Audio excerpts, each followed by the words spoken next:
اوپر چڑھائی کرتے رہے اور تم ایک دوسرے کا دفاع کرنے کی بجائے نظارہ دیکھتے رہے، اور جب وہ غلام بنا کر منڈی میں ان کو بیچا جانے لگا یا حاکم فاتح ان کو اپنے ساتھ لے جانے لگا تو اب کیا کیا تم نے؟ تفادوہم، اب تمہیں احکام یاد آئے کہ ان کا زر فدیہ جمع کرنا چاہیے اور اپنے بھائی بندوں کو آزاد کرانا چاہیے۔ وَهُوَ مُحَرَّمٌ عَلَيْكُمْ إِخْرَاجُهُمْ، حقیقت حال یہ ہے کہ فدیہ دے کر آزاد کرانا تو بعد کا مسئلہ ہے، کیا لازم نہ تھا، حرام نہ تھا تمہارے لیے یہ کہ ان کو تم نکالنے ہی نہ دو؟ یعنی جو ہی دشمن ان پر حملہ آور ہو تم مل کر اس کا دفاع کرو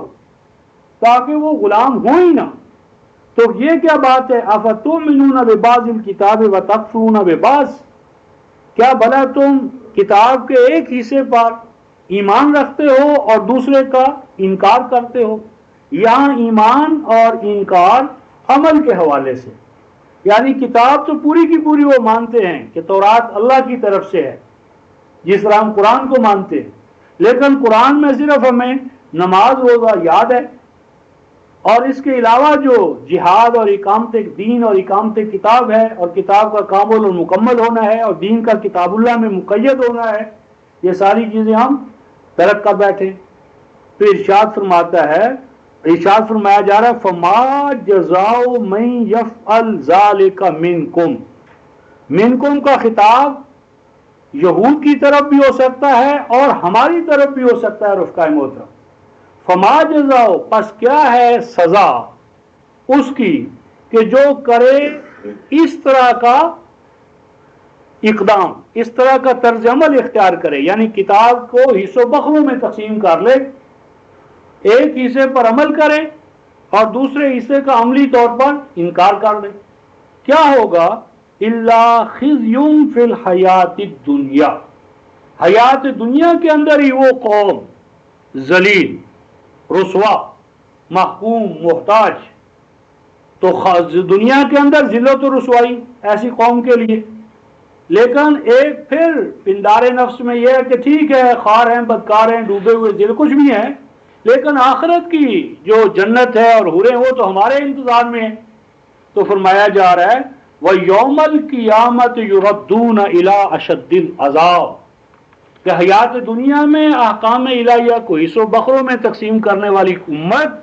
حیات دنیا ہی میں ذلیل و رسوا نہیں ہوگی، اور قیامت کے دن یردون، لوٹا دیا جائے گا انہیں الی اشد العذاب، اشد العذاب یعنی بڑے عذاب کی جانب، یعنی گویا کہ ذلت و رسوائی ہی عذاب ہے حیات دنیا کا، اور اس حیات دنیا کے عذاب سے بڑھ کر آخرت کا عذاب ہے۔ اور یہ کیوں؟ وَمَا اللَّهُ بِغَافِلٍ عَمَّا تَعْمَلُونَ، فرمایا کہ تم نے اللہ کو فریب دینے کی کوشش کی، کہ اللہ کو تم نے چاہا کہ حصوں بخروں میں دین کو تقسیم کر کے ایک حصے پر عمل کر کے خوش کریں اللہ کو، تو اللہ کا چاہتا ہے ندخلوا فی السلم کافہ، کہ الکتاب نظام حیات من حیث الکل قبول کرو، کل کی کل شخصیت پر کرو، اور کل کی کل امت جو ہے وہ امت واحدہ بن کر نظام حیات کو اپنائے۔ اس کے بعد فرمایا اولئک الذین اشتروا الحیات الدنیا بالآخرہ، کہ یہ بیماری کیوں پیدا ہوئی یہود میں اور خود ہمارے اندر؟ اس لیے کہ ترجیح دی انہوں نے حیوانی زندگی کو، اینیمل لائف جو ہے اس پر وہ ریجھ گئے، اینیمل یعنی حیوانی زندگی جو ہے اسی کو انہوں نے مقصود بذات بنا لیا، اور آخرت کی زندگی یعنی ذات انسانی کی زندگی، ایگو کی زندگی، پرسنالٹی کی زندگی، اس کو انہوں نے بھلا دیا۔ اس ضمن میں رفقائے محترم 47/12 جو ہے وہ اگر آپ کے سامنے رہے کہ کفر قرآن کس کو قرار دیتا ہے؟ کفر قرآن کے نزدیک ہے والذین کفروا، کفر کیا ہے؟ کافر کون ہے؟ فرمایا یاکلون ویتمتعون کما تاکل الانعام والنار مثوی لہم، اینیمل لائف کو، حیوانی زندگی کو مقصود بذات بنانا ہی کفر ہے۔ راس الکفر جو ہے وہ اینیمل لائف کو مقصود بذات بنانا ہے۔ تو فرمایا کہ یہ حقیقتاً یہ کفر ہے، کافر ہے کہ جنہوں نے حیات دنیا کو مقصود بذات بنا لیا، فلا یخفف عنہم العذاب ولا هم ینصرون، فرمایا کہ پس اب کیا ہوگا، نہ تو ان سے عذاب میں کوئی کمی ہوگی، کیونکہ جیسے جیسے اعمال بد میں آگے بڑھیں گے عذاب بھی بڑھتا چلا جائے گا، اور یہ تو امیدیں لے کر بیٹھے ہیں کہ ہمیں فلاں کی شفاعت حاصل ہو جائے گی، فلاں کی شفاعت حاصل ہو جائے گی، لیکن حقیقت حال یہ ہے کہ کہیں سے ان کو کوئی مدد حاصل نہیں ہوگی۔ جس طرح پہلے میں عرض کیا ہے کہ سیدنا موسیٰ علیہ السلام کے بعد بھی انبیاء آتے رہے، تو اب سیدنا موسیٰ علیہ السلام کے بعد جو بنی اسرائیل کے خاتم ہیں یعنی سیدنا مسیح ابن مریم، اب ان پر لا کر یہ سلسلہ دوبارہ ختم بھی کیا جائے گا، اور مسیح علیہ السلام کے حوالے سے جو ایک نئی بیعت شروع ہوتی ہے میثاق کے حوالے سے، اب اس کا آغاز ہے۔ وَلَقَدْ آتَيْنَا مُوسَى الْكِتَابَ، بے شک سیدنا موسیٰ علیہ السلام کو ہم نے کتاب عطا کی، قانون حیات عطا کیا۔ وَقَفَّيْنَا مِن بَعْدِهِ بِالرُّسُلِ، اور پے بپے بھیجا ہم نے ان کے بعد دوسرے رسولوں کو بھی اور رسولوں کو بھی، اور آخر کار وَآتَيْنَا عِیسیٰ ابن مریم البینات، اور آخر کار عیسیٰ ابن مریم کو ہم نے واضح احکام اور ہدایات عطا کیے۔ یہ عیسیٰ ابن مریم، تو اس سے چونکہ سمجھا گیا ہے کہ ان کا باپ نہیں تھا اس لیے ابن مریم ہے، تو اس پر ہم آل عمران میں جا کر تھوڑی سی گفتگو کریں گے۔ تو اس وقت تو ان کو ہم نے واضح احکام اور ہدایات دیے۔ وَأَيَّدْنَاهُ بِرُوحِ الْقُدُسِ، اور ہم نے تائید کی، ان کو قوت بہم پہنچائی ایک ایسی تعلیم کے ذریعے، روح بمعنی تعلیم، القدس جو دور دور تک پہنچنے والی تھی، چونکہ بنی اسرائیل سیدنا سلیمان کے بعد وہ قطعناہم فی الارض امما، وہ زمین پر پراگندہ حالت میں پھیل گئے تھے، تو تمام بنی اسرائیل کے قبائل پر اتمام حجت کے لیے سیدنا مسیح علیہ السلام کا ایک وصف خاص یہ بیان فرمایا، ایدناہ بروح القدس، اسے ہم ایک ایسی تعلیم سے نوازا، ایک ایسی گویا ان کو ایک حکمت عطا کی کہ جس کے نیچر میں یہ بات تھی کہ وہ دور دور تک پہنچنے والی تھی۔ قادسہ یقدسو کا معنی ہوتا ہے نالیوں کو جو پانی لے جانے والی ہیں وہاں تک لے جانا جہاں تک آخری کنارے پر کھیتی یا ہریالی یا اس کا تقاضا ہے۔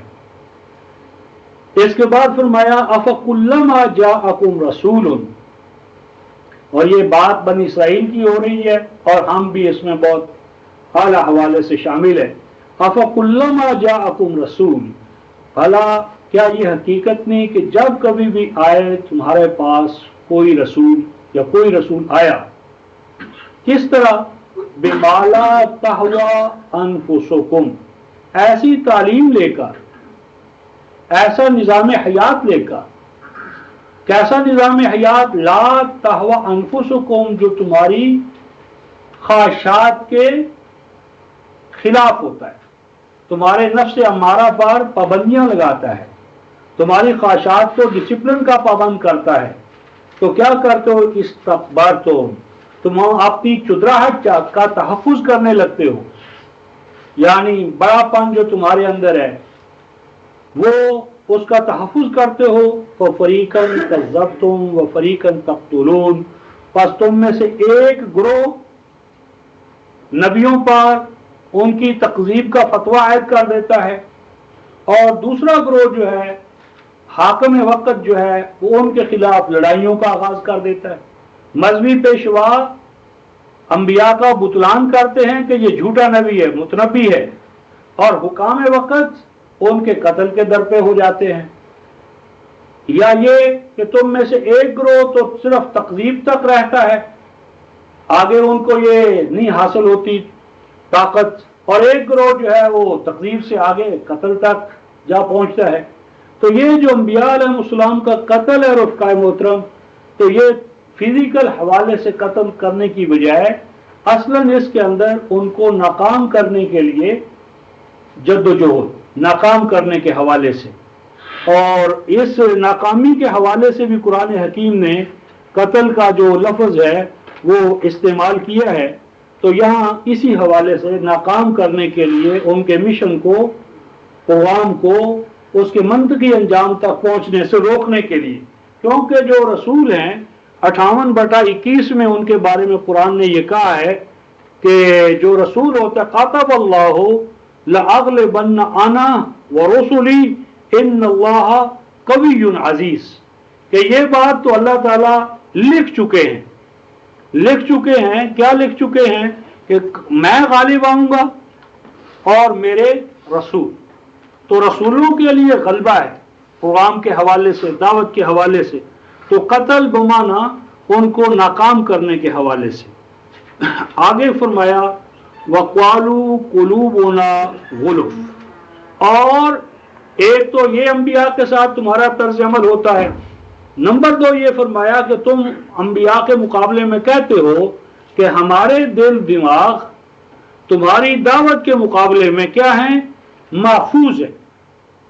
تمہاری دعوت کا ہمارے دلوں اور دماغوں پر کوئی اثر نہیں ہوگا۔ اور یہ آج قرآن کے حوالے سے بھی کہتے ہیں کہ تم لاکھ قرآن سناؤ، ہمارے دل دماغ روح محفوظ ہیں، اکابر میں ان کی محبت، ان کے ساتھ عقیدت اتنی ہے کہ تمہارا قرآن پڑھنے کا ہمارے اوپر کوئی اثر نہیں ہو سکتا۔ تو اس پر قرآن کہتا ہے بل لعنہم اللہ بکفرہم فقلیلا ما یؤمنون، فرمایا کہ پاس حقیقت حال یہ ہے کہ تمہارے کافرانہ طرز عمل کی وجہ سے یہ قلوب کہ جن پر اللہ کا کلام داخل نہیں ہو رہا، اثر انداز نہیں ہو رہا، یہ تو محرومیوں کا شکار ہے، یہ تو تمام خوشگواریوں سے محروم ہے۔ تو جس دل دماغ کے اندر اللہ کا کلام نہیں ہے، یا اللہ کا کلام اتر نہیں رہا، داخل نہیں ہو رہا، اثر انداز نہیں ہو رہا، وہ قرآن کی اصطلاح میں ملعون دل دماغ ہے۔ فَقَلِيلٌ مَا يُؤْمِنُونَ، یہی وجہ ہے کہ تمہارے اندر ایمان بھی نہیں ہے۔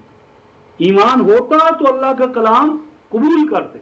جب ایمان ہی نہیں ہے تو اللہ کے کلام کو تم قبول کیسے کرو؟ آگے فرمایا وَلَمَّا جَاءَهُمْ كِتَابٌ مِّنْ عِندِ اللَّهِ، جب آئی ان کے پاس کتاب اللہ کی جانب سے، تو یہ کتاب قرآن مسیح علیہ السلام کے بعد جب وہ اللہ تعالیٰ کی بادشاہت کو قائم کرنے والا نظام کلام اللہ کی شکل میں آیا، مصدق لما معہم، اور جو تمنائیں یا پیشین گوئیاں ان کے پاس موجود تھی ان کو وہ کلام سچا کر دکھانے والا ہے، ٹیسٹیفائی کرنے والا، سچا کر دکھانے والا، کہ اگر وہ فارکلیت نہ آتے، وہ اللہ ابد کی بادشاہ دنیا میں نہ نازل ہوتی، تو مسیح علیہ السلام کی سچائی جو ہے وہ مخدوش ہو جاتی، اور سیدنا موسیٰ علیہ السلام کا اگر وہ کہنا جو تھا کہ چچیرے بھائیوں میں، تو اگر وہ نہ آتے، اس کا مصداق نہ آتا، تو ان کی صداقت بھی ملتوی رہتی۔ تو سچا کر دکھانے والا جب ان کے پاس آیا، وَقَانُوا مِن قَبْلُ يَسْتَفْتِحُونَ عَلَى الَّذِينَ كَفَرُوا، اور حقیقت حال یہ ہے کہ اس کلام کی آمد سے پہلے وہ خود فتح کے طالب ہوا کرتے تھے، وہ خود انتظار میں تھے کہ وہ آخری نبی آنے والا ہے، اور وہ جب آئے گا تو دنیا کے اندر ہمارا غلبہ ہوگا، اللہ کی حکمرانی ہوگی۔ فَلَمَّا جَاءَهُم مَّا عَرَفُوا كَفَرُوا بِهِ، فرمایا کہ جب وہ موعود مصداق، وہ اللہ کا آخری کلام اور ابد کا کلام جب وہ آ گیا، اور جس کو انہوں نے پہچان بھی لیا، تو اس کا انہوں نے انکار کر دیا۔ فَلَعْنَةُ اللَّهِ عَلَى الْكَافِرِينَ، تو جو جان بوجھ کر اللہ کے کلام کا انکار کرے، وہ سوائے محرومیوں کے، ناکامیوں کے، اس کا انجام کچھ نہیں ہو سکتا۔ اب انہوں نے انکار کیوں کیا جان بوجھ کر، اب اس کا بیان ہے بئس ما اشتروا به انفسهم ان يكفروا بما انزل الله بغيا ان ينزل الله من فضله على من يشاء من عباده، فرمایا بہت ہی برا ہے وہ کہ جو خریدا انہوں نے اپنی جانوں کے لیے۔ اب اس کا بیان ہے یہ کہ کفر کیا انہوں نے اس چیز کا، کلام کا، کہ نازل کیا اللہ تعالیٰ نے اسے، یہ اظہار کرتے ہوئے، بغین، یہ اظہار کرتے ہوئے کہ اللہ نے اپنے فضل کو، اپنے کلام کو ان پر کیوں نازل کیا کہ جس پر اس نے چاہا۔ مراد ان کی یہ ہے کہ یہ کلام تو ہمارے ہی اندر آنا چاہیے تھا، یعنی یہ آل یعقوبی کے اندر یہ نعمت دوبارہ ظاہر ہونا چاہیے تھی۔ ہمارے علاوہ کسی اور پر یہ اللہ کا کلام کیسے آ گیا؟ عربوں پر کیسے آ گیا؟ آل اسماعیل پر یہ کیسے آ گیا؟ تو انہوں نے اس بنیاد پر انکار کیا کہ یہ کلام ان کی نسل میں کیوں نہیں ظاہر ہوا۔ اور یہی حال آج ہے کہ اگر آپ کلام پیش کریں تو وہ جھٹ کہتے ہیں صاحب پھر ہمارے فرقے کی تائید کرو۔ تو اگر آپ اللہ کا کلام پیش کریں اور ان کے فرقوں میں سے جو ہر الگ الگ ہے اگر ان کی تائید نہیں نکلتی ہوگی تو وہ اکابر پرستی میں اتنے گر گئے ہیں کہ وہ اللہ کا کلام جو ہے اس کا انکار کر دیں گے، اکابر پرستی سے باز نہیں آئیں گے۔ فَبَاءُوا بِغَضَبٍ عَلَىٰ غَضَبٍ، فرمایا کہ ایک غضب تو اس بات پر ناراضگی اللہ کی ہوئی کہ انہوں نے اللہ کا کلام جو تھا اس کا انکار کیا، اور مزید برآں یہ کہ انکار کیوں کیا؟ اس لیے کہ اللہ تعالیٰ نے کلام نازل کرنے سے پہلے ان سے مشورہ نہیں لیا، اللہ ان کے مشورے کا محتاج تھا۔ وَلِلْكَافِرِينَ عَذَابٌ مُّهِينٌ، انجام کار ایسے نافرمانوں کے لیے غلامی اور محتاجی کے سوا کچھ نہیں۔ تو یہ جو عذاب مہین ہے یہ غلامی اور محتاجی ہے، یہ فرعونیت ہے، یہ فرقہ واریت ہے، یہ امت کا طبقات میں تقسیم ہو جانا ہے۔ اس کے لیے سورہ دخان کی آیت نمبر 31 اس میں اللہ تعالیٰ نے العذاب المہین جو ہے فرعون کو قرار دی ہے۔ العذاب المہین فرعون، اور فرعون کیا کرتا تھا؟ اس نے طبقات بنا دیے تھے، چھوٹے اور بڑے، حاکم و محکوم، وڈیرے۔ تو یہ جو طبقاتی نظام ہے یہ عذاب مہین ہے۔ تو ایسی قوم جو اللہ تعالیٰ کے نظام کو، کلام کو ترک کرتی ہے، نظام ربوبیت اور اس کے نتائج و ثمرات سے محروم رہتی ہے، اور آخر کار وہ دوسروں کی غلامی میں جینے کو اپنے لیے قبول کرنے پر مجبور ہوتی ہے۔ ارشاد فرمایا وَإِذَا قِيلَ لَهُمْ، اور جب انہیں کہا جاتا ہے آمنوا بما انزل اللہ، کہ ایمان لاؤ اس چیز پر جو اللہ نے نازل کیا، قرآن۔ اس وقت تو رفقائے محترم یہ یہود کے حوالے سے بات ہے، اور آج بالکل تمام جو ہمارے مذہبی فرقے ہیں ان کو سامنے رکھ کر آپ بات کریں کہ جب انہیں کہا جاتا ہے کہ اللہ کے کامل کلام پر ایمان لاؤ تو حقیقت حال کیا ہے؟ قالو، وہ کہتے ہیں نؤمن بما انزل علینا، ہم ایمان رکھیں گے اس پر جو ہمارے اوپر، یعنی ایمان کا معیار کلام اللہ نہیں، اپنا اپنا فرقہ ہے، اپنا فرقہ، اس کی انٹرپریٹیشن ہمارے ائمہ نے جو کچھ کہہ دیا ہے، یعنی فائنل اللہ کا کلام نہیں ہے، بلکہ اپنا اپنی جو فرقہ وارانہ جو اتھارٹیز ہیں، شخصیتیں ہیں، تو شخصیت پرستی نے یہاں تک پہنچا دیا ہے کہ اللہ کے کلام کو معیار حق و باطل بنانے کی بجائے اپنی اپنی شخصیتوں کو انہوں نے حق و باطل کا معیار بنا لیا ہے۔ وَيَكْفُرُونَ بِمَا وَرَاءَهُ، اور انکار کر دیتے ہیں ہر اس چیز کا جو ان کے فرقے سے ہٹی ہوئی ہوتی ہے، یعنی ایسا قرآن بھی ہو تو وہ قابل قبول نہیں، کیونکہ کہتے ہیں جب قرآن اور حدیث میں تعارض ہو تو کیا ہوگا؟ اذا تعارض القرآن والحدیث، تو کیا کرو؟ حدیث کو پکڑ لو، قرآن کو چھوڑ دو، اور جب حدیث میں اور قول امام میں آ جائے تو حدیث چھوڑ دو، قول امام پکڑ لو، تو آخر کار رہ جاتا ہے قول امام، اور امام بھی اب ختم ہو گئے، آخر کار مولوی صاحب رہ جاتے ہیں۔ تو یہ ہے کہ اللہ کے کلام کو چھوڑا تھا اور اس کی نحوست یہ نکلی کہ اب اللہ کے کلام نے ہر حوالے سے اس کے دروازے ان پر بند ہو گئے، حالانکہ وَهُوَ الْحَقُّ مُصَدِّقًا لِمَا مَعَهُ، فرمایا کہ وہ تو خالص حق ہے، یعنی قرآن خالص حق ہے، اور جس کو وہ چھوڑ رہے ہیں وہ خالص حق ہے، جس کو پکڑ رہے ہیں وہ آخر کار زن ہے، زنی کو پکڑ رہے ہیں اور یقینی کو چھوڑ رہے ہیں،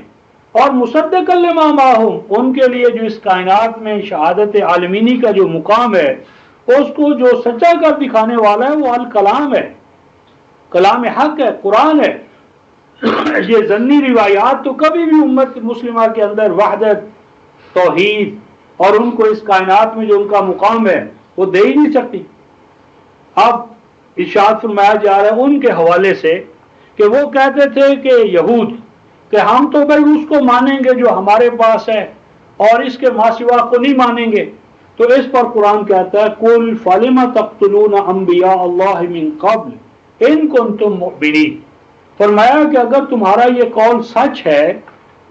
کہ تم تو اپنے نبیوں کو مانو گے، تو فرمایا کہ یہ بھی تو حقیقت نہیں،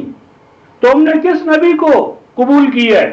کیا مسیح علیہ السلام کو قبول کر لیا تھا؟ زکریا کو قبول کیا؟ یحییٰ کو قبول کیا؟ خود موسیٰ اور ہارون کے ساتھ تم نے کیا کیا؟ تو فرمایا کہ یہ بھی تمہارا دعویٰ باطل ہے کہ تم قرآن کا اس لیے انکار کر رہے ہو کہ یہ عربوں پر آیا ہے تمہارے اوپر براہ راست۔ فرمایا کہ جو تمہاری طرف نبی آئے تھے ان کو ناکام کرنے کے لیے تم نے کون سا ہیلا یا تدبیر جو ہے اس کو اٹھا رکھا؟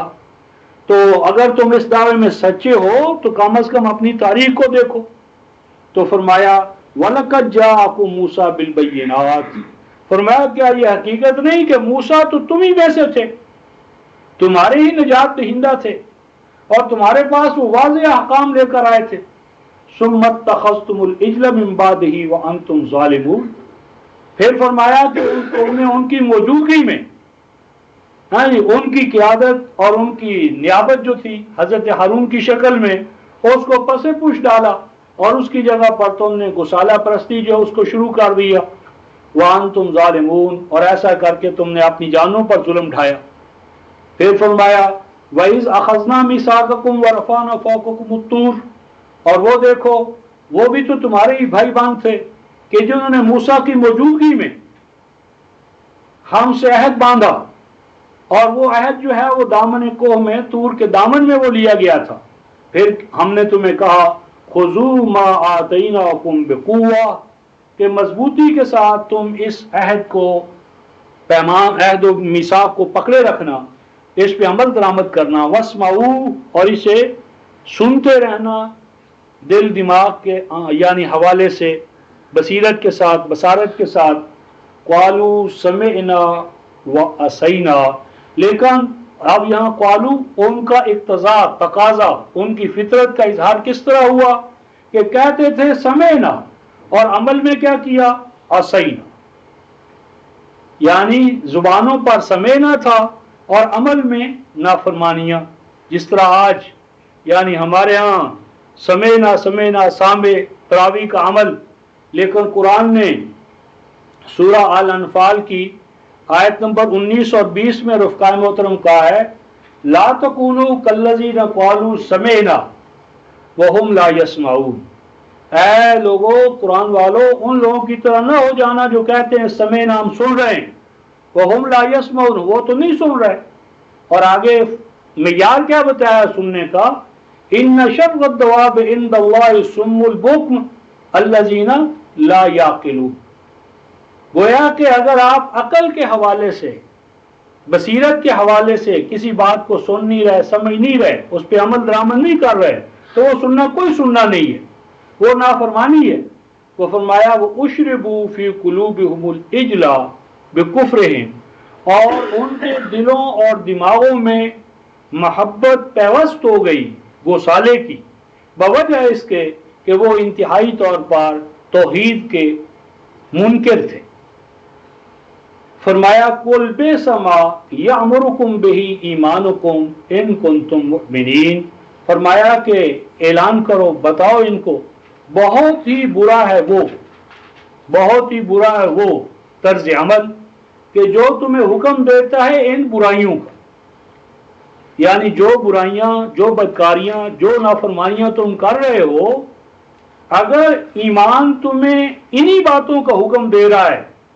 تو ایسا ایمان اور ایسے مومن انتہائی برے ہیں۔ یعنی ایمان اور مومن تو امن میں آنے والے اور امن کی گارنٹی دینے والے،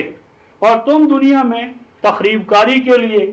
فساد فی الارض کے لیے، اور انسان ہو کر حیوان کی پرستش کے لیے گرنے والے، تو تمہارا ایمان کے لیے وجود جو ہے یہ ایک بدنما دھبا ہے۔ آگے فرمایا کہ تمہارا دعویٰ ہے کہ اللہ آخرت میں صرف تم ہی کو کامیاب کرے گا اور آخرت کی حوریں اور نعما اور باغات اور محلات تمہارے ہی انتظار میں پڑے۔ فرمایا کہ اگر ایسا ہے کل ان کانت لکم الدار الآخرہ، فرمایا کہ ان سے کہو کہ اگر آخرت کا گھر، آخرت کی زندگی اللہ تعالیٰ کے ہاں تمہارے ہی لیے خاص ہے دوسرے انسانوں سے ہٹ کر، فَتَمَنَّوُا الْمَوْتَ إِن كُنتُمْ صَادِقِينَ، تو پھر اللہ کے راستے میں مرنے کے لیے اپنے اندر آمادگی ظاہر کرو۔ یعنی اگر واقعی اللہ تمہارا محبوب ہے تو محبوب کے ملنے کے لیے تو ہر انسان ہر وقت متمنی رہتا ہے۔ تو اگر واقعی اللہ تمہارا محبوب ہے اور آخرت کی زندگی تمہاری محبوب ہے تو اس کے لیے اپنے اندر مرنے کی تمنا پیدا کرو، اللہ کے راستے میں جان بازیاں کرو، اللہ کے راستے میں قربانیاں دو۔ تو یہ کیا وجہ ہے کہ یہ تمام چیزیں تم محبوبیت کا دعویٰ بھی کرتے ہو اور ان کے لیے کوئی جدوجہد، کوئی محنت، کوئی تگودو ہے ہی نہیں تمہارے اندر۔ آگے فرمایا وَلَن يَتَمَنَّوْهُ أَبَدًا بِمَا قَدَّمَتْ أَيْدِيهِمْ وَاللَّهُ عَلِيمٌ بِالظَّالِمِينَ، فرمایا کہ ہرگز یہ اللہ کے راستے میں مرنے کی تمنا نہیں کریں گے بوجہ ان اعمال بد کے کہ جو دن رات یہ آگے بھیج رہے ہیں، اور اللہ ایسے ظالموں کو خوب اچھی طرح جانتا ہے۔ آگے انہی ظالموں کی ایک جو نفسیاتی کیفیت تھی اور حیات دنیا کے ساتھ جو ان کا تعلق تھا اس کا اظہار ہے، وَلَا تَجِدَنَّهُمْ أَحْرَصَ النَّاسِ عَلَى حَيَاتٍ، فرمایا ضرور بضرور پائیں گے آپ انہیں تمام لوگوں سے بڑھ کر حریص، تمام لوگوں سے بڑھ کر حریص پائیں گے زندہ رہنے کا، علی حیات، علی الحیات نہیں فرمایا رفقائے محترم، حیات پر الف لام داخل نہیں کیا، علی حیات یعنی کسی نہ کسی طرح زندہ رہنا، خواہ وہ حیوانی زندگی ہو، غلامی کی زندگی ہو، محکومی کی زندگی ہو، محتاجی کی زندگی ہو، یعنی انہوں نے زندہ رہنا، یعنی حیات باشرف۔ حیات باشرف کا مسئلہ نہیں ہے یعنی شرم و حیا والی زندگی، عزت و آبرو والی زندگی، وہ ان کا مطمع نظر نہیں ہے۔ ان کا مطمع نظر ہے کہ زندہ رہیں، خواہ دوسروں کے لیے لدو جانور کے طور پر، دوسروں کے لیے کھاد کے طور پر، یعنی حیات آخرہ یا کسی نصب العین کے لیے قربانی دینا، وہ نصب العینی تقاضا، اس کے لیے کوئی قربانی، ادنی قربانی، وہ تو غلامی نے ان کے اندر سے وہ ذہنیت ہی ختم کر دی ہے۔ زندہ رہنا مقصود بالذات ہے۔ اور اس میں فرمایا وَمِنَ الَّذِينَ أَشْرَكُوا، ان کا بھی یہی حال ہے، اور وہ جو مشرک ہیں، جو اللہ کی توحید کے حوالے سے مومن نہیں ہیں، ان کا بھی ہے یود احدہم لو یعمر الف سنہ، کہ ان میں سے بھی ایک یہ چاہتا ہے اے کاش کہ اس کی عمر 1000 سال ہو جائے، یعنی ان کو بھی جینا عزیز ہے، زندہ رہنا اپنی ذات میں۔ تو اس سے معلوم ہوا رفقائے محترم کہ زندہ رہنا، مجرد زندگی برائے زندگی، یہ مشرکانہ اور یہودانہ تصور ہے۔ زندگی ہے نصب العین کے لیے، اور نصب العین ہے غلبہ کتاب اللہ۔ تو اگر ہماری اور آپ کی زندگی کا مقصود اللہ کی رضا نہیں، اللہ کے نظام کا غلبہ نہیں، اور اللہ کے کلام کو اقصائے عالم تک پہنچانا اگر ہمارا پیش نہاد نہیں، تو ہم بھی یہودانہ اور مشرکانہ ذہنیت میں مبتلا ہیں، اگرچہ دعویٰ ہمارا مومن ہونے کا۔ اور آگے فرمایا وَمَا هُوَ بِمُزَحْزِحِهِ مِنَ الْعَذَابِ أَن يُعَمَّرَ، فرمایا کہ نافرمان دنیا میں کتنی ہی لمبی عمر کیوں نہ پالے، 1000 سال، 2000 سال، ان یعمر، کتنی ہی لمبی، آخر کار کنارے پر موت تو ہے ہی، مرنا تو ہے ہی، تو لمبی سے لمبی عمر پا کر بھی آخر کار وہ عذاب سے نجات پانے والا نہیں ہے۔ واللہ بصیر بما یعملون، اور اس طرح جو اعمال بھی یہ کر رہے ہیں مکافات عمل سے وہ گویا کہ وہ پوری ان کی مکافات عمل کا جو عمل یعنی قانون ہے ہمارا وہ ان پر نگران ہے، ایک ایک چیز ہمارے اس قانون کے حوالے سے ریکارڈ میں آ رہی ہے۔ اور آگے فرمایا یہ جو یہود تھے ان کا ایک یعنی انہوں نے قرآن کی عداوت میں، قرآن کی دشمنی میں، نبی پاک صلی اللہ علیہ وسلم کے ساتھ دشمنی نے ان کو کہاں تک پہنچا دیا کہ یہاں تک وہ کہنے لگے کہ جبرائیل کہ جس کے حوالے سے قرآن کے نزول کی نسبت ہے تنزیل کے حوالے سے، تو یہ تو ہمارا ازل سے دشمن چلا آ رہا ہے، یہ جبرائیل جو ہے یہ تو ہمیشہ سے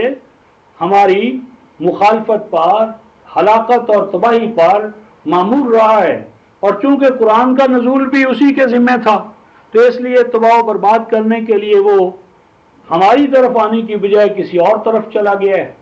تو جس طرح بعض مسلمانوں کے اندر بھی کہ یہ قرآن تو کسی اور پر نازل ہونا تھا لیکن جبرائیل نے نازل کسی اور پر کر دیا، تو فرمایا کہ کل من کان عدو لجبریل،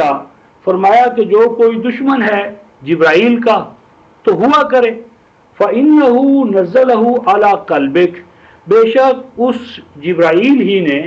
اس قرآن کو اپنے دل اور دماغ پر، آپ کے دل و دماغ پر نازل کیا ہے اللہ کے قانون کی روح سے۔ تو یہ جبرائیل جو ہے رفقائے محترم یہ جبر اور ایل،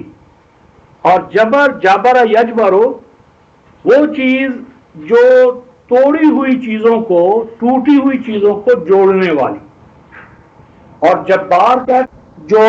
عقل محض کے حوالے سے، ایرن ٹرائل کے حوالے سے جو ناکام ہونے کا جو گویا کہ ایک عمل ہے اس کا تریاق ہے، تو باقی اس کی جو کیفیت ہے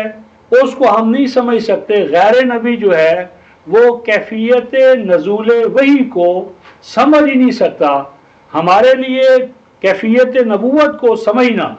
ہم اس کے مکلف نہیں ٹھہرائے گئے، ہمارے لیے ایمان ہے، اور ایمان آج تو ہمارے لیے بہت آسان ہے کیونکہ 1400 سالہ جو نوع انسانی کا ارتقاء ہے وہ ایک طرف، اور جو کچھ قرآن میں کہا گیا ہے وہ دوسری طرف۔ تو جو کچھ نوع انسانی نے آج تک حاصل کیا ہے وہ اچیومنٹس ایک طرف رکھ لیں، اور جو کچھ قرآن نے کہا ہے وہ دوسری طرف رکھ لیں، تو ان حاصلات کو سامنے رکھتے ہوئے آج ہمارے لیے قرآن پر ایمان کچھ بھی مشکل نہیں۔ تو میری موادت کہ جبرائیلی ایک صفت ہے، ملکہ ہے، ایجنسی ہے، اللہ تبارک و تعالیٰ کی صفات میں سے ایک صفت ہے کہ جس صفت کے اظہار کے نتیجے میں انبیاء علیہ السلام پر اللہ تعالیٰ کا کلام نازل ہوتا تھا، اب آخری حوالے سے نبی پاک صلی اللہ علیہ وسلم پر وہ نازل ہوا، تو اب اس کے بیان کے بعد مصدقا لما بین یدیہ، اور وہ جو کلام نازل ہوا ہے وہ سچا کر دکھانے والا ہے ان تمام تعلیمات کو، ان تمام پیشین گوئیوں کو جو سابق ادوار میں انبیاء نے کی تھی، وَهُدًى وَبُشْرَى لِلْمُؤْمِنِينَ، اور یقیناً وہ منزل تک پہنچانے والا ہے ہدا، اور منزل تک پہنچنے کے لیے بشارات دینے والا ہے ان کے لیے جو امن میں آنا چاہے۔ مومن کا معنی ہے امن میں آنے والا اور امن کی گارنٹی یا ضمانت دینے والا۔ 59/23 میں اللہ تعالیٰ نے اپنے آپ کو المؤمن کا ہے، المؤمن، تو المؤمن کا معنی ہے امن دینے والا، اور نزول قرآن کا مقصد ہی ہے نوع انسانی میں امن کی ضمانت فراہم کرنا۔ آگے فرمایا من کان عدوا للہ وملائکتہ ورسلہ وجبریل ومیکال فإن اللہ عدو للکافرین، فرمایا جو کوئی دشمن ہے اللہ کا، کائناتی قوتوں کا، اور اللہ تبارک و تعالیٰ نے جن افراد کو اپنے کلام کے لیے منتخب کیا، اور ان کائناتی قوتوں میں سے بالخصوص ایک وہ ایجنسی جو وحی کے حوالے سے ہے، اور ایک وہ وحی یعنی وہ ایجنسی جو کائنات کے اندر رزق کی تقسیم، قوتوں کے حوالے سے تقسیم کی ایجنسی جو ہے،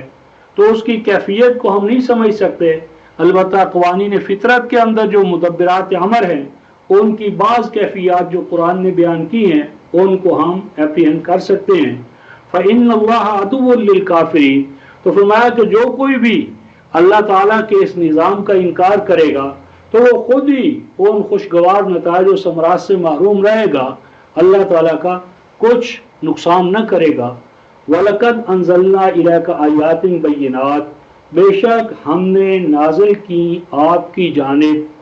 ایسی آیتیں، ایسے احکام، ایسی ہدایات، بینات جو دو ٹوک ہیں، واضح، کلیئر کٹ، بغیر کسی ابہام کے، اجمال کے، اشتباہ کے، کلیئر کٹ، دو ٹوک اور واضح۔ وَمَا يَكْفُرُ بِهَا إِلَّا الْفَاسِقُونَ، اور نہیں ان دو ٹوک اور واضح احکام ہدایات کا انکار کرتا مگر وہی جو فاسق ہو، حدود شکن ہو، عہد الہی کو توڑنے والا ہو، نوع انسانی میں طبقات پیدا کر کے فساد پیدا کرنے والا ہو۔ اور آگے فرمایا أَوَكُلَّمَا عَاهَدُوا أَحَدًا، فرمایا کہ ان کا تو یہ حال ہے کہ جب کبھی بھی انہوں نے عہد کیا وہ موسیٰ علیہ السلام کے ساتھ یا کسی بھی نبی کے حوالے سے، نَبَذَهُ فَرِيقٌ مِّنْهُمْ، تو ان میں سے ہمیشہ ایک گروہ اس عہد و پیمان کو پس پش ڈالتا رہا ہے، بل اکثرهم لا یؤمنون، اور اکثریت کا یہ حال ہے کہ اس کا اس عہد و پیمان پر عملی حوالے سے ایمان ہی نہیں، یعنی اگر اقرار لسانی کر لیتے ہیں تو کر لیں، لیکن جہاں تک اس کے مطابق عمل کرنے کا تعلق ہے، اور اسے نظام حیات کو بطور نظام حیات اپنانے کا تعلق ہے، تو عملی طور پر اکثریت اس کی منکر ہے۔ اب ماقبل کلام کے حوالے سے گفتگو تھی، اور اب اس کلام کو لانے والے جو رسول ہیں یعنی نبی پاک صلی اللہ علیہ وسلم، ان کے حوالے سے گفتگو ہوتی ہے۔ وَلَمَّا جَاءَهُمْ رَسُولٌ مِّنْ عِنْدِ اللَّهِ، جب ان کے پاس آئے رسول یعنی نبی پاک صلی اللہ علیہ وسلم، مصدق لما معہم، کہ وہ سچ کر دکھانے والے ہیں ان پیشین گوئیوں کو کہ جو خود ان کے صحیفوں میں، کتابوں میں موجود ہیں۔ نابذا فریق من الذین اوتوا الکتاب، تو حالت یہ ہے کہ پس پوش ڈال رہے ہیں ان لوگوں میں سے کہ جو کتاب دیے گئے ہیں، ان کا ایک گروہ یعنی مذہبی پیشوا بجائے اس کے کہ ان کو تسلیم کریں، ان کو نظر انداز کرتے ہیں۔ اور وہ نظر انداز کس چیز کو کر رہے ہیں؟ کتاب اللہ وراء ظہورہم کأنہم لا یعلمون۔ اس وقت تو رفقاء محترم یہ صورت حال تھی علماء یہود کی، اور اس وقت یہ عالم اسلامی کے مسلم علماء جو ہیں نام نہاد، ان سب کی صورت حال یہی ہے۔ کیا ہے کہ ان کے پاس رسول پاک صلی اللہ علیہ وسلم کلام اللہ قرآن لے کر آئے، لیکن اب صورت حال کیا ہے کہ ان کے مذہبی پیشواؤں نے کہ جنہیں الکتاب عطا کی گئی تھی، پس پوچھ ڈال رکھا ہے کس چیز کو؟ کتاب اللہ وراء ظہورہم، اللہ کی کتاب کو تو پس پوچھ ڈال دی ہے۔ وراء ظہورہم کے دو معنی ہیں، ایک تو یہ پس پوچھ ڈالنا، نظر انداز کرنا، تاکہ نسیان پہ رکھ دینا، اور روایات کو، قصوں کو، کہانیوں کو، سامریت کو آگے رکھا ہوا ہے اور کتاب اللہ کو پس پوچھ ڈالا ہوا ہے۔ اور دوسرا معنی اس کا یہ ہے وراء ظہورہم، کہ کتاب اللہ کے فہم کو، سمجھنے سمجھانے کو انہوں نے متقدمین کا حصہ مانا ہے، یعنی جو ہمارے ظہور یعنی اجداد تھے، آبا تھے، مشائخ تھے، اسلاف تھے، صحابہ تھے، تبع تابعین تھے، کلام اللہ کو سمجھنے کی استعداد تو ان میں تھی۔ ہم کہاں اللہ کا کلام سمجھ سکتے ہیں؟ ہم تو صرف تعویذ بنا کر اس کو بیچیں گے، ختم قرآن کریں گے۔ سمجھنا سمجھانا تو بھئی ہم تو بڑے عاجز و حقیر انسان ہیں، اللہ کا پاک کلام ہم کہاں سمجھ سکتے ہیں؟ تو انہوں نے کلام الہی کو پس پش ڈال دیا یا اسے ماضی کے حوالے سے مانا، اور اب حالت کیا ہے؟ کأنہم لا یعلمون، گویا کہ انہیں اب الکتاب کا کوئی علم ہے ہی نہیں، علم کے حوالے سے نہیں ہے۔ عقیدہ ہے تو علم تو ہوتا ہے جس کے پیچھے سمع، بصر اور فؤاد کی شہادت ہو۔ اور آگے فرمایا کہ ان کے پاس، اس وقت کے علماء یہود کے پاس کتاب اللہ کا تو علم نہیں ہے، کتاب اللہ کو تو پس سے پش ڈال دی ہے، لیکن اس کے برعکس ان کی ایک اور ذہنیت ہے، وہ کیا ہے؟ وَاتَّبَعُوا مَا تَتْلُو الشَّيَاطِينُ عَلَى مُلْكِ سُلَيْمَانَ، فرمایا کہ الکتاب، اس کو تو پس پش ڈال دیا جو حقیقی کتاب ہے، اور اتباع کرتے ہیں ان چیزوں کی کہ جن کو پڑھا کرتے تھے، گھڑا کرتے تھے، بنایا کرتے تھے الشیاطین، شیطان صفت علماء، تو شیطان صفت علماء نے جو قصے کہانیاں گھڑے، جادو، منتر، ٹوٹکے، ٹونے، تعویذات علی ملک سلیمان، سلیمان علیہ السلام کے عہد میں، تو ان کے دور حکومت میں، چونکہ سلیمان کا دور حکومت جو ہے وہ تمکن کا تھا، سلطنت کا تھا، حکومت اور دبدبے کا تھا، تو وہ جو حکومت تھی سیدنا سلیمان علیہ السلام کی، تو وہ کس چیز کا نتیجہ تھا؟ کیا وہ کتاب اللہ کی اتباع کا نتیجہ تھا؟ نہیں، وہ کہتے ہیں وہ تو نقش سلیمانی تھا،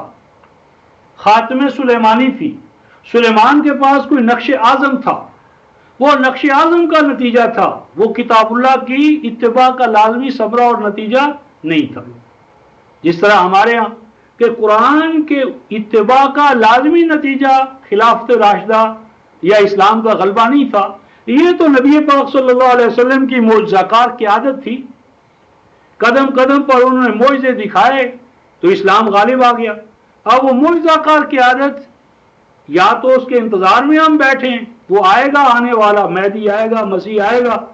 ورنہ ہم تو ہاتھ پہ ہاتھ دھرے منتظر فردہ ہیں۔ تو سلیمان کے خلاف جو سازش کی وہ یہ کہ سلیمان کے تمام کمالات کو انہوں نے یہ کہا کہ یہ تو کچھ قصے کہانیاں یا تعویذات یا نقوش ان کا نتیجہ تھا، ورنہ اپنی ذات میں ان کے پاس کچھ نہیں تھا۔ تو قرآن کہتا ہے وَمَا كَفَرَ سُلَيْمَانَ، حقیقت حال یہ ہے کہ سلیمان کتاب الہی کو چھوڑ کر اور غلط قسم کے قصے کہانیاں پکڑ کر سلیمان نے تو کفر اختیار نہیں کیا، وَلَٰكِنَّ الشَّيَاطِينَ كَفَرُوا، وہ شیطان تھے کہ جنہوں نے اس طرح کے قصے گھڑ کر اللہ کی کتاب کا استخفاف کیا، يُعَلِّمُونَ النَّاسَ السِّحْرَ، کہ وہ الکتاب کے علاوہ جو ٹوٹکے، ٹونے، تعویذات، غیر کلام اللہ جو کچھ بھی ہے وہ سارے کا سارا جھوٹ ہے۔ تو جھوٹا پراپوگنڈا کرنے والے، جھوٹ کی تعلیم دینے والے شیطان ہیں، سلیمان نہیں۔ تو گویا کہ کتاب اللہ سے ہٹ کر جو بھی تعلیمات ہیں یہ شیطانوں کا کارنامہ ہے، اور انہوں نے تالمود اور اس جیسی اور جو روایات ہیں یہود نے ان کو اپنا لیا، اور ہمارے اندر بھی یہی ہوا کہ ہم نے بھی کتاب اللہ کو تو پس پش ڈال دیا، اور صدیوں بعد جو قصے کہانیاں فلاں کے نام پر گھڑے گئے ان کی ہم نے اتباع شروع کر دی۔ تو اب اللہ تعالیٰ فرماتے ہیں کہ ایک تو سلیمان علیہ السلام کے حوالے سے انہوں نے جو کفر بقا اس کی اتباع کی،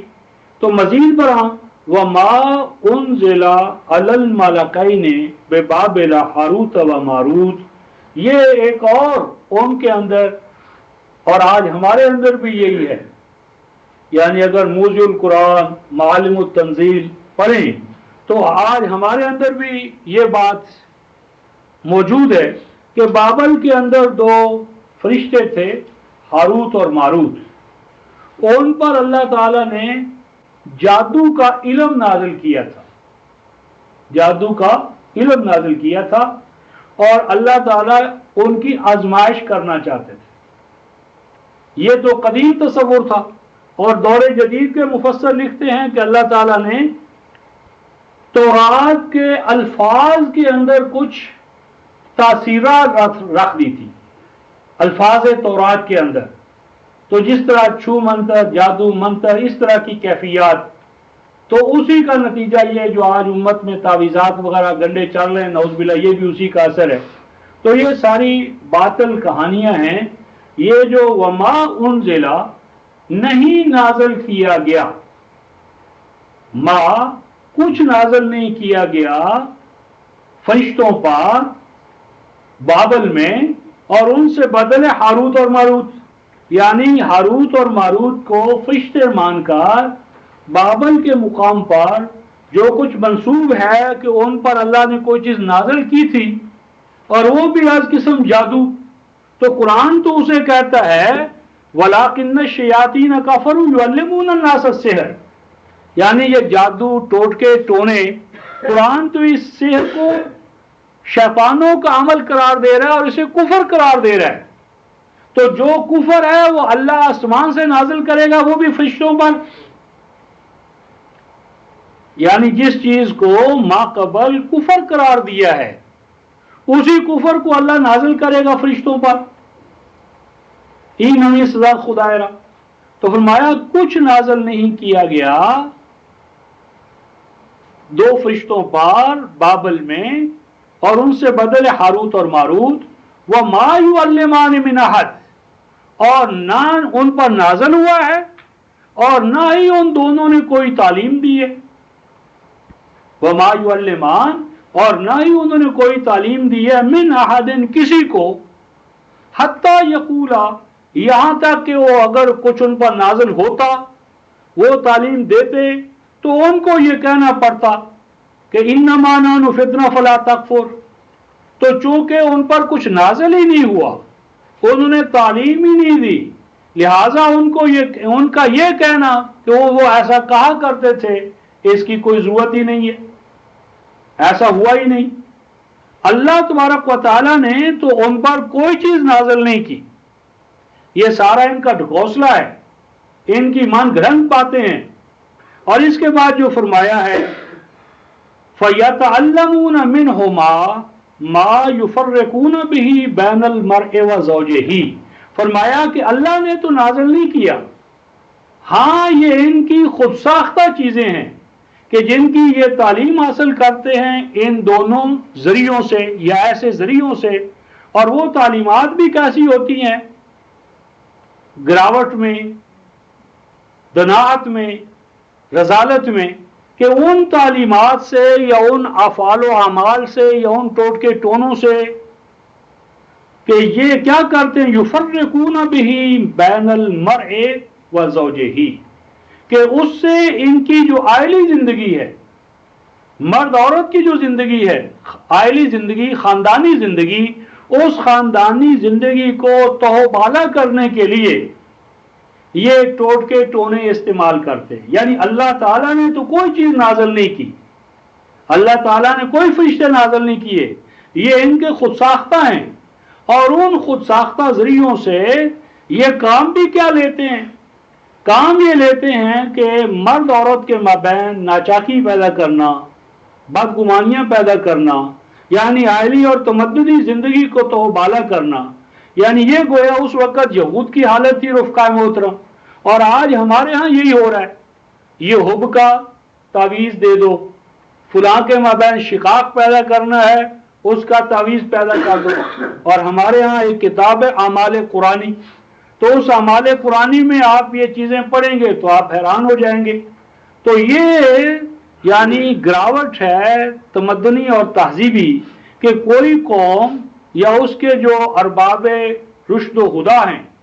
وہ تمدنی زندگی کو پارا پارا کرنے کے لیے تعویذات دیں،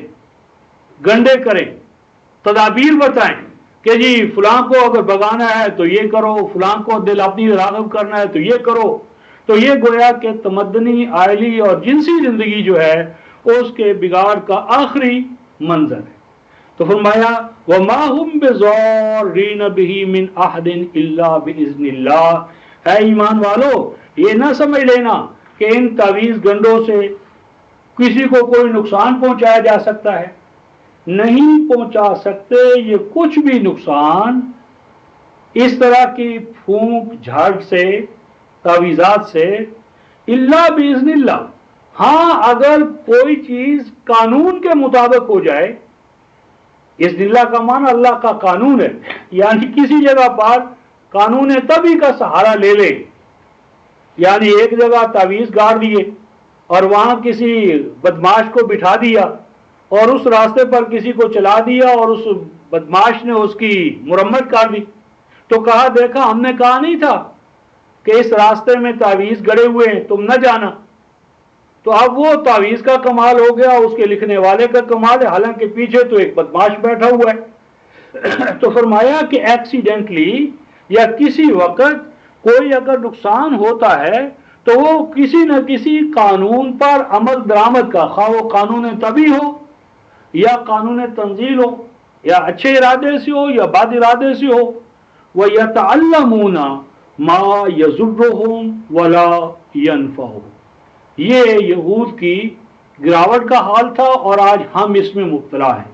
فرمایا وَيَتَعَلَّمُونَ, اور ان کے ہاں تعلیم و تربیت کا جو نظام ہے وہ یہ ہے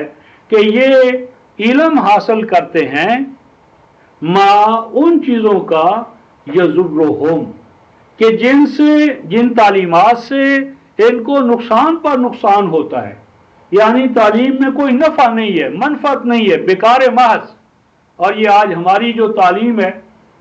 گدھے سازی کی, ہاں جی, اور کلرک پیدا کرنے کی, یعنی تعلیم ایک بوجھ بنا ہوا ہے, اس میں کوئی ہنرمندی نہیں ہے, نفع بخشی نہیں ہے, فیض رسانی نہیں ہے. تو فرمایا کہ ایسا تعلیم کا نظام ان کے اندر ہے کہ جو ان کے لیے نقصان کا باعث بنتا ہے. ولا ينفعهم, لیکن اس میں نفع بخشی اور فیض رسانی نہیں ہے. وَلَقَدْ عَلِمُوا لَمَنِ اشْتَرَاهُ مَا لَهُ فِي الْآخِرَةِ مِنْ خَلَاقٍ. ان کو فرمایا اچھی طرح بتا دیا گیا تھا. وَلَقَدْ عَلِمُوا, اور یہ علم ان کو دیا گیا تھا کہ جو قوم بھی ایسا نظام تعلیم اختیار کرے کہ جو ان کے لیے نافع نہ ہو, اتنا ایکسپینڈیچر, اتنا خرچ کرنے کے باوجود نہ وہ اپنی ذات کو پہچان سکے, نہ اس کائنات میں جو انسان کا مقام اسے پہچان سکے, نہ وہ اپنی ذات سے واقف ہو سکے, نہ حیات آخرہ جو ہے اس حوالے سے اس کے اندر کوئی اہلیت پیدا ہو سکے. تو ایسا نظام تعلیم جو قوم بھی پیدا کرے گی, ما لہو فی الآخرۃ من خلاق, ان کا مستقبل میں کچھ نہیں, ان کے اندر انسانی حیات اور اس کے تقاضے پیدا نہیں ہو سکتے. وَلَبِئْسَ مَا شَرَوْا بِهِ أَنفُسَهُمْ لَوْ كَانُوا يَعْلَمُونَ. فرمایا کہ جو جس چیز کے عوض انہوں نے اپنے آپ کو بیچا, یعنی غلامی, محکومی, محتاجی, اور یہ اپاہج بنا دینے والا, مفلوج کر دینے والا نظام تعلیم, جو کچھ انہوں نے یہ گھڑا ہے, بنایا ہے, حاصل کیا ہے, جس کو ترجیح دی ہے, اس کے نقصانات ان کے لیے بہت زیادہ ہیں. لو کانوا یعلمون, اے کاش کے حقیقت حال کا علم ان کو حاصل ہوتا. ولو انہم آمنو, اے کاش کہ اب بھی یہ ایمان لے آئیں توحید کے ساتھ اور مان لیں اللہ کے کلام کو. واتقوا, اور اس قانون الہی کے ساتھ اپنے آپ کو ہم آہنگ کر لیں. لمثوبۃ من عند اللہ خیر, تو اس کے نتیجے میں آج بھی ان کے لیے فلاح کے دروازے, خیر کے, اختیار کے, مختاری کے, آزادی کے, اور دوبارہ امامت و پیشوائیت کے دروازے آج بھی کھل سکتے ہیں. لو کانوا یعلمون, اے کاش کے اس حقیقت کا ادراک کر کے یہ اس کے مطابق ڈھلنے کے لیے اپنے آپ کو تیار کریں. تو اس طرح یہ ایک بات ختم ہوئی. اب ایمان والوں کے حوالے سے گفتگو ہوگی, یا ایھا الذین آمنوا, تو کل یہاں سے آگے چلیں گے.